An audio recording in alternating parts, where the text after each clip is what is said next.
Assalamualaikum warahmatullahi wabarakatuh. Perkenalkan, nama saya Muflihah, NIM 2017-2010-64.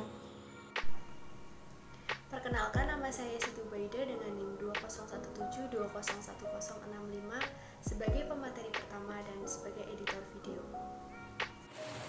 Saya Diola Fatihah Tujana, NIM 2017-201-077.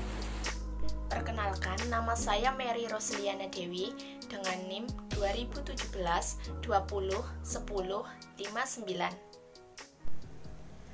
Untuk materi yang pertama, kita membahas tentang pengertian rasam Al-Quran.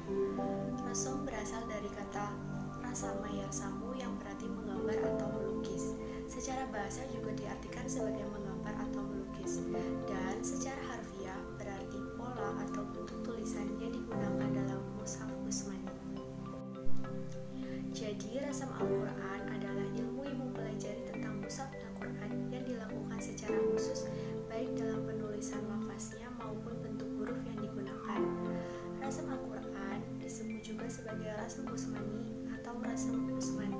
Rasam Utsman ini adalah tata cara penulisan Al-Quran yang ditetapkan pada masa Khalifah Utsman bin Affan.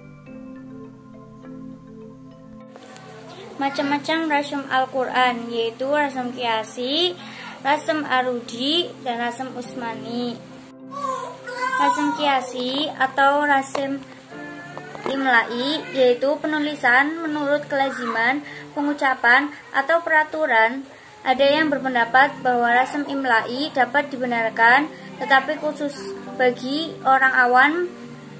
Bagi para ulama yang memahami rasam Utsmani tetap wajib mempertahankan keaslian rasam Utsmani. Al-Zarqani mengatakan bahwa rasam Imla'i diperlukan untuk menghindari umat dari kesalahan membaca Al-Quran, sedangkan rasam Utsman diperlukan untuk memelihara keaslian mushaf Al-Quran. Yang kedua yaitu rasam Arudi. Rasam Arudi yaitu cara menuliskan kalimat Arab disesuaikan dengan wazan syair Arab. Hal ini dilakukan untuk mengetahui bahar atau nama-nama syair. Untuk contoh dari rasam Arudi bisa dilihat dari slide PPT.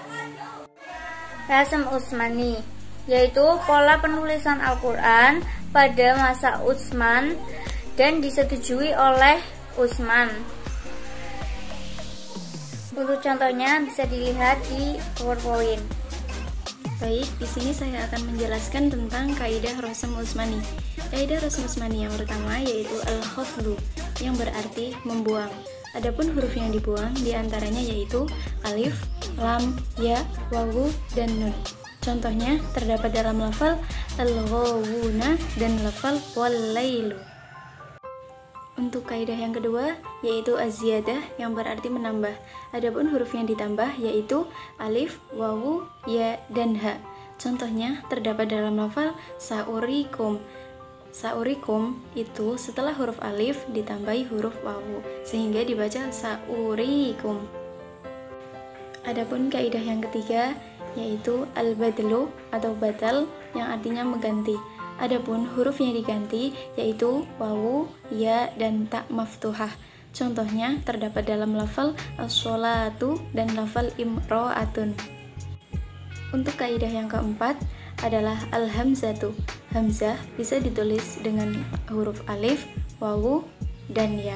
Contohnya terdapat dalam lafal an'amta, sa'ala, dan lafal ma'a. Adapun kaidah yang kelima yaitu al-waslu wal faslu, yang artinya menggabungkan atau memisah. Atau dengan istilah lainnya yaitu maqdu dan mausul. Contohnya terdapat lafal inma dan lafal amma. Dalam lafal inma, nunnya dibuang diganti menjadi tasydid sehingga dibaca imma. Begitu juga dengan lafal amma. Kaidah yang keenam yaitu kata yang terdapat dua qiraat dan ditulis salah satunya. Apabila ada bacaan atau qiraat yang berbeda, maka penulisannya adalah yang paling banyak digunakan di kalangan para ulama. Contohnya terdapat dalam lafal maliki yaumiddin. Lafal maliki mimnya tidak terdapat alif namun dibaca panjang karena dalam riwayat Imam Hafiz kebanyakan para ulama membacanya itu pendek. Pendapat ulama tentang rosem Al-Quran. Yang pertama, ulama yang menyatakan bahwa rosem Al-Quran adalah taufiki dan metode penulisannya dinyatakan sendiri oleh Rasulullah SAW, dan Rasulullah yang menyuruh mereka untuk menulis rosem Al-Quran dalam bentuk atau metode penulisan yang dikenal sampai sekarang. Pendapat ini didasarkan atas sabda Nabi kepada salah seorang pencatat wahyu yaitu Muawiyah bahwa ambillah tinta, tulislah dengan pena atau kolam, rentangkan huruf ba, bedakan dengan huruf sin, jangan rapatkan lubang huruf mim, tulislah lafal Allah dengan indah, panjangkan lafal Ar-Rahman, tulislah lafal Ar-Rahim dengan indah, dan kolamu di telinga kanan, maka ia akan melihat engkau. Pendapat ini dipertahankan oleh Ibnu Mubarak yang sependapat dengan gurunya Abdul Aziz Ad-Dabbah. Kemudian pendapat yang menyatakan bukan taufiki yang dipelopori oleh Qodhi Abu Al-Baghlani. Ia menyatakan bahwa mengenai tulisan Al-Quran, Allah sama sekali tidak mewajibkan kepada umat Islam dan tidak melarang para penulis Al-Quran untuk menggunakan rasem Al-Quran. Selama itu yang dikatakan wajib hanyalah diketahui dari berita-berita yang didengar. Kemudian pendapat kelompok ketiga, mereka berpendapat bahwa rasem Utsman hanyalah istilah mengenai tata cara.